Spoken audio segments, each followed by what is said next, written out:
دنیا کی واحد اذان جس کو مکمل کرنے کے لیے 22 افراد شہید ہوئے۔ واقعہ کچھ یوں تھا۔ 21 جون 1931 کو سید علی ہمدانی کی درگاہ میں فرزند کشمیر کا ایک جلسہ منعقد ہوا، جس میں انہوں نے ایک ہندو کانسٹیبل کے ہاتھوں توہین قرآن پر احتجاج کیا تھا۔ یہ جلسہ اختتام پذیر ہونے ہی والا تھا کہ اچانک مجمع سے اجنبی نوجوان عبدالقدیر خان کھڑا ہوا اور اس نے عوام کو مخاطب کرتے ہوئے انہوں نے ظالم کے خلاف اٹھ کھڑے ہونے کی دعوت دی۔ اس واقعے کے بعد ریاست کی حکومت نے عبدالقدیر خان کو گرفتار کر لیا اور اس پر عوام کو بغاوت پر اکسانے کا مقدمہ قائم کیا۔ یہ مقدمہ چونکہ اپنی نوعیت کا پہلا مقدمہ تھا، اس لیے عام لوگوں کو ملزم سے ہمدردی اور اس مقدمے سے بڑی دلچسپی پیدا ہو گئی۔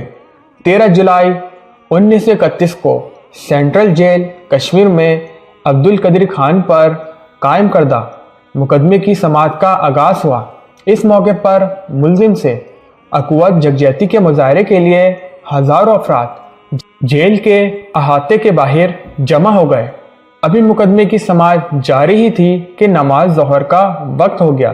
اس موقع پر عوام نے جیل کے نزدیک نماز کے اہتمام کے لیے اذان دینی چاہی، تو ان کے اس ارادے کی راہ میں ایک ریاستی پولیس حائل ہو گئی۔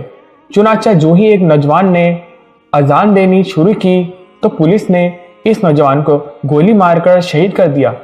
اس کے شہید ہوتے ہی ایک اور نوجوان اٹھا اور اس نے اپنے پیش رو کی جگہ اذان دینی شروع کر دی۔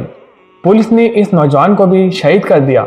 یہ سلسلہ یوں ہی جاری رہا اور اذان کی تکمیل تک 22 فرزند اسلام شہید کر دیے گئے۔